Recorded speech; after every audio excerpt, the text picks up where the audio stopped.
السلام علیکم ناظرین، آج کے پروگرام میں خوش آمدید کہتا ہوں۔ آج ہمارے ساتھ انجینئر قمر الاسلام صاحب موجود ہیں جو کسی تعارف کے محتاج نہیں اور چیئرمین ہیں پنجاب ایجوکیشن فاؤنڈیشن کے۔ السلام علیکم سر، سب سے پہلے خوش آمدید کہتے ہیں آپ کو پروگرام میں۔ پنجاب ایجوکیشن فاؤنڈیشن یقیناً ہم نے دیکھا کہ بہت بڑا جو ہے وہ ادارہ ہے۔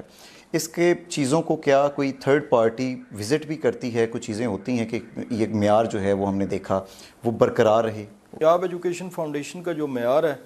اس کی بنیادی وجہ بھی یہی ہے کہ اس کو یہ اتنا اسٹرکٹ اکاؤنٹیبلٹی سے گزرنا پڑتا ہے۔ ایک بورڈ آف ڈائریکٹرز ہے جو اوور آل اس سارے معاملات کو دیکھتا ہے۔ اس کے بعد جہاں تک آڈٹس کا تعلق ہے اور تھرڈ پارٹی ویلیڈیشن کا تعلق ہے، میرا خیال ہے پاکستان میں یا پنجاب میں بالخصوص کوئی ایسا ادارہ ایسا نہیں ہے جس کو اتنی اسٹرکٹ اکاؤنٹیبلٹی سے گزرنا پڑتا ہے۔ ہمارے جو ورلڈ رینوڈ آڈٹ کمپنیز ہیں، ہم ان سے بھی اپنے سارے معاملات کا آڈٹ کراتے ہیں، اپنے سسٹم۔ یہ آڈٹ فائنینشیل ایئر کے حساب سے ہوتا ہے یا کس طرح سے کیا جاتا ہے؟ یہ فائنینشیل ایئرز کے بھی ہوتا ہے، اسپیشل آڈٹس بھی ہوتے ہیں، اور یہ اوور اینڈ ابو اس آڈٹس کے ہوتا ہے کہ جو گورنمنٹ کے ایک ادارے کو جن آڈٹ سے گزرنا پڑتا ہے، جو ہمارے ڈی جی۔ یعنی آپ کا کہنے کا مقصد ہے کہ جو پنجاب گورنمنٹ یا گورنمنٹ کا کوئی بھی ادارے ہیں، اگر ان کو ایک یا دو لوگ چیک کر رہے ہیں تو اس سے زیادہ لوگ اور اس سے اچھی پروفائل کے لوگ چیک کرتے ہیں؟ ان سے زیادہ، یعنی جو آڈٹ ایک عام سرکاری ادارے کو جن مراحل سے گزرنا پڑتا ہے اس سے اوور اینڈ ابو جو میں نے آپ کو بتایا وہ کرنا پڑتا ہے۔ اور اس کے علاوہ ہمارا ابھی ریسنٹلی ایک انٹرنیشنل آرگنائزیشن ہے ڈپارٹمنٹ فار انٹرنیشنل ڈیولپمنٹ، جو DFID ہے، انہوں نے ایک تھرڈ پارٹی ویلیڈیشن کرائی جس میں ہمارے 1200 سکولز کو کہ جو پنجاب کے طول و عرض میں واقع ہیں ایچ ایوری تحصیل میں، یعنی 1200 سیمپلز انہوں نے لیے، 1200 سیمپلز انہوں نے اپنی مرضی سے لیے اور انہوں نے چیک کیا، اور جس کی کہ 99% سسٹمز کی ویلیڈیشن۔ تو یہ رپورٹ کسی جگہ پہ انہوں نے شائع بھی کی؟ یہ ریسنٹلی ابھی وہ رپورٹ پریپیئر ہوئی ہے اور یہ ابھی کوئی 15 دن پہلے کی بات ہے، اور ڈیفینیٹلی انہوں نے شائع کر دی ہوگی یا اگلے ایک ہفتے میں شائع ہو جائے گی۔ اور یہ وہ چیزیں ہیں کہ جو ہم خود کہنا اور بات ہوتی ہے یا پاکستان کی حکومت کا کہنا اور بات ہوتی ہے، لیکن بین الاقوامی ادارے تسلیم اس کی ویلیڈیشن انٹرنیشنل ڈپارٹمنٹس کرتے ہیں۔ اور میں اکثر یہ بات کہتا ہوں کہ پنجاب کو تو شاید کسی بڑی یونیورسٹی میں، دنیا کی یونیورسٹی میں شاید کوئی جانتا ہوگا یا شاید نہ بھی جانتا ہو، لیکن پنجاب ایجوکیشن فاؤنڈیشن کو دنیا کے تمام جو ایکیڈیمک سرکلز ہیں وہ نہ صرف اس کو اپریشیٹ کرتے ہیں بلکہ وہ ہر جگہ اس کو کمنٹ بھی کرتے ہیں۔ تو اتنے بڑے نظام کو چلانے کے لیے یقیناً فنانس جو ہے وہ بڑی اہمیت رکھتا ہے، تو اس کی فنڈنگ کا سورس کیا ہے؟ اس کی جو پرائمریلی فنڈنگ ہے، یہ چونکہ گورنمنٹ آف پنجاب کا ادارہ ہے تو یہ 90%، 92-3% جو فنڈنگ ہے وہ تو ڈائریکٹ پبلک ایکسچیکر سے آتی ہے، حکومت کے خزانے سے آتی ہے، لیکن کچھ ہمیں جو فائنینشیل اسسٹنس ہے وہ جو ڈپارٹمنٹ فار انٹرنیشنل ڈیولپمنٹ ہے، DFID برٹش گورنمنٹ کا، وہ ان کی طرف سے بھی ملتی ہے۔ کہا جاتا ہے کہ IMF، ورلڈ بینک اور بین الاقوامی ادارے بھی فنڈنگ، ہماری جو فنڈنگ ہے وہ تمام، ہاں اگر حکومت پنجاب یا حکومت پاکستان کسی ایگریمنٹ میں ورلڈ بینک یا IMF سے ہے اور وہ تعلیم کی مد میں لے رہی اور وہ روٹ ہوتی ہے تو وہ الگ بات ہے، لیکن ہماری جو ڈائریکٹ فنڈنگ ہے وہ صرف حکومت پنجاب۔ تو یہ بجٹ کے اندر اسے رکھا جاتا ہے یا یہ ڈیولپمنٹ یا کسی خاص ہیڈ میں ہوتی ہیں وہاں سے لیے جاتے ہیں؟ جو محکمہ تعلیم کا بجٹ ہے اس کے اندر پیف کا جو بجٹ ہے، یعنی محکمہ تعلیم کے لیے جتنی تعلیم کے لیے پیسے بجٹ رکھا جاتا ہے اس میں پنجاب ایجوکیشن فاؤنڈیشن کا ایک ہیڈ موجود ہے، سیپریٹ ہیڈ ہے جس میں اس کے بجٹ سے پہلے اس کی رقم رکھی جاتی ہے۔ اور پنجاب ایجوکیشن فاؤنڈیشن کو یہ اعزاز ایک اور حاصل ہے کہ گزشتہ 4 برسوں میں 100% یوٹیلائزیشن آف بجٹ، کسی اور محکمے نے یہ ٹارگٹ ورنہ تو 40 سے 50% ہم دیکھتے ہیں کہ وہ پروجیکٹس نہیں بن پاتے اور پیسے جو ہے وہ واپس کرنے پڑتے ہیں۔ یہ 100% یوٹیلائزیشن، جو بجٹ ہم بنا کے دیتے ہیں اور جو بجٹ ہمیں حکومت دیتی ہے، ہم 100% اس کو انہی مقاصد کے لیے خرچ کرتے ہیں۔ طلبہ تنظیمیں الزام لگاتی ہیں، جو اسکول یونینز ہیں آپ کے ساتھ پیف پارٹنرز ہیں، وہ کہتے ہیں کہ یہ ڈیولپمنٹ بجٹ سے لیا جاتا ہے اور بلاک بجٹنگ کر کے گورنمنٹ جو ہے مختلف پروجیکٹس جیسے میٹرو ہے یا اورنج چین ہے ان پہ لگا دیتی ہے، جو وجہ بنتی ہے ان کی پیمنٹس کو ڈیلے میں۔ کوئی اس میں کتنی حقیقت ہے؟ کچھ نہیں ہے، جو بجٹ ہمیں سال کے شروع میں ملتا ہے اس کا ایک ایک پیسہ ہم حکومت سے لیتے ہیں اور ایک ایک پیسہ اس کا استعمال ہوتا ہے۔ یہ تو کتاب پہ لکھی ہوئی بات ہے، ریکارڈ کی بات ہے، اس میں کسی کے کہنے سے ایک ایک پیسہ ہم یوٹیلائز کرتے ہیں۔ اس میں کوئی ایسا ایشو نہیں ہے کہ وہ اثر انداز ہوتا جا سکتا ہی نہیں. جب وہ بجٹ میں ایلوکیٹ ہو گیا تو ہم اس کو 100%. میں نے آپ کو بتایا کہ پچھلے 4 برس کا اگر آپ بجٹ دیکھیں تو 100% پیف نے اپنے بجٹ کو یوٹیلائز کیا. بجٹ کے جیسے آپ نے بتایا تو اس کا تمام جو بجٹ ہے یہ ونس آپ کو گورنمنٹ پرووائڈ کر دیتی ہے, آپ اسے کلیم کرتے ہیں, کس طرح سے اس کا میکینزم چلتا ہے؟ میکینزم وہی ہے جو ہمارے فائنینس کے سسٹم کا ہے کہ جب بجٹ بنتا ہے تو اسی دن کوئی ساری رقم پنجاب حکومت کے خزانے میں یا حکومت پاکستان میں نہیں آتی. اس کا بہت سا حصہ ایک صوبائی بجٹ کا فیڈرل جو حصہ ہوتا ہے, پروپورشن ہوتی ہے, وہاں سے آتا ہے. اور ظاہر ہے فیڈرل گورنمنٹ ٹیکس کلیکٹ کرتی ہے تو وہ دیتی ہے, اس لیے یہ انسٹالمنٹس میں ہوتا ہے اور یہ ہر کوارٹرلی انسٹالمنٹس میں ملتا ہے. بعض اوقات تاخیر بھی ہو جاتی ہے جس کی وجہ سے جو اسکول پارٹنرز ہیں ان کی یہ بات بجا بھی ہے کہ کئی دفعہ ہمیں جب ریلیز ہوتی ہے ہمارے بجٹ میں, فرض کیا ہمارا 15 ارب کا بجٹ ہے تو وہ 3 ارب فرض کیا اگست میں ریلیز ہوا, پھر کہیں ہونا نومبر میں تھا تو وہ دسمبر میں ریلیز ہوا, تو اس کی وجہ سے کئی دفعہ پیمنٹس تاخیر کا شکار ہو. تو اس میں اگر بجٹ کے ساتھ ہوتا ہے تو کیا بجٹ میں یہ دیکھا جاتا ہے, کیونکہ یقیناً آپ اپنی پرپوزلز یا ریکوائرمنٹس گورنمنٹ کو ضرور دیتے ہوں گے کہ ہمیں اس دفعہ اتنا بجٹ سے چاہیے, ہم نے اتنے فیزز, اتنے پروگرامز اور ہم نے شروع کرنے ہیں, تو ان کو مد نظر رکھا جاتا ہے؟ دوسرا یہ ہے کہ کیا جیسے گورنمنٹ کی سیلریز بڑھتی ہیں ہر سال, تو اس میں بھی آپ کو پلان میں شامل کرتے ہیں کہ آپ کے پارٹنر اسکولز اتنی سیلریز بڑھائیں گے, انہیں اتنے بجٹ کی ضرورت پڑے گی اور ہم اتنا بجٹ گورنمنٹ سے لیں؟ دیکھیں ایسے ہے کہ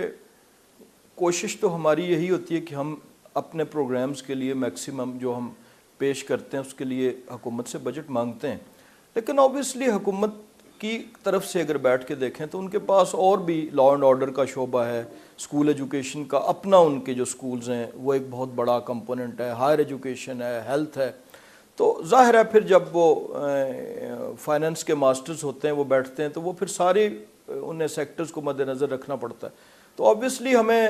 مکمل طور پہ وہ تو نہیں ملتا جو ہم ڈیمانڈ کرتے ہیں, لیکن بہرحال یہ اس کا جو لیکن آپ کی طرف سے ان چیزوں کو مد نظر رکھا جاتا ہے, ہماری طرف سے آبویسلی ڈیمانڈ میں رکھا جاتا ہے. لیکن گزشتہ 4 برسوں میں جو پنجاب ایجوکیشن فاؤنڈیشن کا بجٹ ہے یہ کوئی تقریباً 3 گنا اس میں اضافہ ہوا ہے, جو میرا خیال ہے اور کسی شعبے میں شاید اس طرح نہ ہوا ہو. لہٰذا حکومت اس کو بھرپور ترجیح میں رکھتی ہے چونکہ یہ ادارہ پرفارم کر رہا ہے, اور جب کوئی ادارہ پرفارم کر رہا ہو اور 100% یوٹیلائز کر رہا ہو تو پھر اس کی جو ریکوائرمنٹ ہوتی ہے اس کو نیگیٹ کرنا ذرا حکومت کے لیے مشکل ہوتا ہے. 3 سال سے پچھلے یہ بہت زیادہ اس میں تعداد میں بڑھا ہے بجٹ, لیکن جو پیف پارٹنرز ہیں وہ الزام لگاتے ہیں کہ 3 سال کے اندر تقریباً کوئی پرائمری اور مڈل کی مد میں آپ نے 1 روپے بھی فنڈنگ میں اضافہ نہیں کیا. 2015 میں ہم نے ان کے جو تھا وہ ایک تقریباً 25% ان کی میں اضافہ کیا تھا. اب چونکہ بجٹ کے مطابق ہی اضافہ کرنا ہے, 30 لاکھ بچے, جب 30 لاکھ بچوں کا بجٹ بناتے ہیں تو 30 لاکھ بچوں کی فیس میں اگر آپ 100 روپیہ بھی اضافہ کریں تو اس کا مطلب ہے کہ 1200 روپیہ ایک بچے کا 1 سال کا, اور 30 لاکھ کے پوائنٹ آف ویو سے جائیں تو یہ کوئی تقریباً 4 ارب روپے کی رقم بنتی ہے. تو یہ چونکہ جب تک بجٹ جیسا جتنا بجٹ ملے گا, ہماری کوشش ہوتی ہے کہ ہم اس میں مثلا پچھلے سال ہم نے یہ بات بالکل درست نہیں ہے کہ بالکل اضافہ نہیں ہوا, پچھلے صرف ہائی اسکول کے اندر ہوا ہے, مڈل اور پرائمری میں نہیں. پچھلے سال ہم نے ہائی اسکولز میں اور ہائر سیکنڈری میں سائنس اور آرٹس میں خاطر خواہ اضافہ کیا, کوئی تقریباً 25% سے زائد. اور اس دفعہ ہم نے جو پلان کیا ہوا ہے وہ ہم نے ایلیمنٹری یعنی 6 سے 8ویں تک میں اضافہ پروپوز کیا ہوا ہے. اور اگر ہمیں بجٹ اس میں کچھ زیادہ ملے گا, معاملات بہتر ہوں گے تو ہماری پوری کوشش ہے کہ یہ اس میں اضافہ ہونا چاہیے, سالانہ بنیادوں پہ ہونا چاہیے, اور ہم اس کے لیے کوشش کر رہے ہیں. کہا جاتا ہے کہ ایک تاثر ہے, غلط بھی ہو سکتا ہے, کہ جیسے پنجاب ایجوکیشن فاؤنڈیشن ہے, ایسے ریسکیو 1122 اور پنجاب پیٹرولنگ پولیس, یہ کیونکہ مشرف دور یا اس ڈکٹیٹر کے دور میں بنے یا مسلم لیگ کاف کے دور میں شروع کیے گئے, تو آنے والی حکومتوں نے چاہے وہ پیپل پارٹی کی تھی یا نون لیگ کی تھی, ایک تاثر ہے کہ انہوں نے اسے ڈسٹرب کرنے کی کوشش کی. دیکھیں 2008 میں جب موجودہ حکومت بنی مسلم لیگ نون کی, تو اس وقت جو پنجاب ایجوکیشن فاؤنڈیشن ہے یہ پنجاب کے چند اضلاع میں موجود تھی, اور اس کا جو بجٹ تھا وہ کچھ کروڑوں میں تھا, اس کا بجٹ کروڑوں میں تھا, اربوں میں بھی نہیں, اور شاید 1 یا 2 پروگرام 2007. ہاں, تو اگر وہ ڈسٹرب کرنے والی بات ہوتی تو آج اس کا بجٹ 25-24 ارب پہ نہ گیا ہوتا آج یہ پنجاب کے 36 اضلاع میں نہ کام کر رہی ہوتی، اور آج وہ جو اس وقت اس کے کوئی 1500 اسکول تھے اس ٹائم، آج وہ بڑھ کر 12,000 نہ ہوئے ہوتے۔ 36 اضلاع کی آپ نے بات کی، تو کیا اس میں کوئی ایسا فارمولہ تو نہیں کہ آپ کچھ پسماندہ علاقے جیسے محرومیاں جنوبی پنجاب کی ہیں یا جیسے بلوچستان کی ہیں تو انہیں کو کم سکول دیتے ہوں یا ان کے لیے کچھ نہ ہو؟ کوئی اس کی جو تقسیم ہے اس کا کیا؟ اس کی تقسیم بالکل اس بنیاد پہ ہے جو کہ قرین انصاف ہے، جو انصاف کا تقاضا ہے، اور ہمارے 80% جو سکولز ہیں وہ ان علاقوں میں واقع ہیں جہاں غربت کی شرح زیادہ ہے، جہاں پر آؤٹ آف سکول چلڈرن کی تعداد زیادہ ہے، جہاں پہ ڈیفرنٹ انڈیکیٹرز بتاتے ہیں کہ یہاں پر جو معاملات ہیں وہ زیادہ دگرگوں ہیں، اور ہمارے 80% جو سکولز ہیں وہ ساؤتھ سدرن پنجاب میں۔ یعنی وہاں پہ کوئی کوشش کی جا رہی ہے پیف کی جانب سے کہ وہاں پہ ہر ممکن سہولیات جو ہے وہ فراہم کی جائے؟ آپ دیکھیں نا کہ ناردرن پنجاب میں شاید 5% بھی نہیں ہے سکولز، تو اگر ہم آج بھی ہماری کنسنٹریشن، آج بھی ہمارا نمبر آف اسٹوڈنٹس جو ہیں اور نمبر آف سکولز وہ سدرن پنجاب میں اسی لیے ہیں کہ تاکہ وہاں پہ حالات کو بہتر کیا جائے اور وہاں پہ ایک تعلیمی انقلاب برپا کیا جائے۔ ہیڈ آفس آپ کا یہاں پہ جہاں پہ ہم موجود ہیں لاہور میں ہے، اور یہ تقریباً ملتان سے 400-500 کلومیٹر دور ہے، یہاں جنوبی پنجاب سے آپ کہہ لیجئے، تو مانیٹرنگ کا کیسا میکانزم ہے کہ یہاں سے لوگ موو ہوتے ہیں وہاں پہ جاتے ہیں، یا وہاں پہ آپ کے ریجنل آفیسز موجود ہیں جہاں سے ٹیم جو ہیں انہیں مانیٹرنگ کرتی ہے؟ کیونکہ کوالٹی بھی تو ایک بہت اہم ہمارا دیکھیں نا، کہتے ہیں nothing succeeds like success۔ اگر یہ ادارہ آج دنیا بھر میں اپنی کامیابی کے ڈھول بجا رہا ہے اور دنیا ان کو سن رہی ہے تو اس کے پیچھے کوئی نہ کچھ ایک لاجک بھی ہوگی، اس کے پیچھے ایک ایڈمنسٹریٹو اسٹرینتھ بھی ہوگا۔ تو ہمارا ایک ملتان میں اور ایک راول پنڈی میں ریجنل آفس ہے، اور جو ہمارے مانیٹرز ہیں وہ لوکل بیسڈ ہیں، وہ اسی ڈسٹرکٹ میں بیسڈ ہوتے ہیں، اور ریئل ٹائم مانیٹرنگ ہوتی ہے۔ ان کو ہم نے ٹیبلٹس دیے ہوئے ہیں، جب مانیٹر اس اسکول میں پہنچتا ہے تو اس کی اپنی حاضری بھی لگتی ہے، اور وہ جتنا ڈیٹا اس وقت اپ ڈیٹ کرتا ہے وہ ہمارے سینٹرل ڈیش بورڈ میں آ جاتا ہے۔ یہ ٹیبز والا ایکسپیریمنٹ کوئی پچھلے مرحلے 1-2 سال میں کیا گیا یا پہلے سے ہے؟ نہیں، یہ پچھلے 2 سال میں شروع کیا گیا، اور یہ ریئل ٹائم مانیٹرنگ ہماری ہو رہی ہے۔ اسی طرح پنجاب ایجوکیشن فاؤنڈیشن کے پاس جو اسٹوڈنٹ انفارمیشن سسٹم ہے، جو بچے کی تمام انفارمیشن جو آئی ٹی ہمارے سسٹم ہے، یہ اگین دنیا کا سب سے بڑا اسٹوڈنٹ انفارمیشن سسٹم ہے، جس میں 30 لاکھ بچوں کی تمام details including their date of birth, their age, their I D card number, including their photograph even. یعنی جب ہم کسی اسکول میں کوئی بھی پیف کا آفیسر داخل ہوتا ہے تو وہ اپنا ٹیبلٹ میں اس اسکول کا ڈیٹا کھولتا ہے،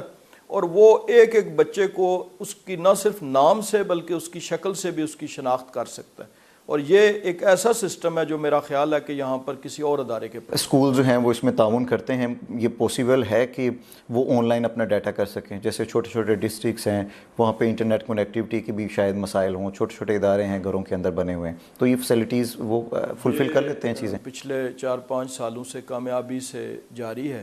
اور جتنا ڈیٹا فی جو بنتی ہے اسکول کی وہ school owner online enter کرتا ہے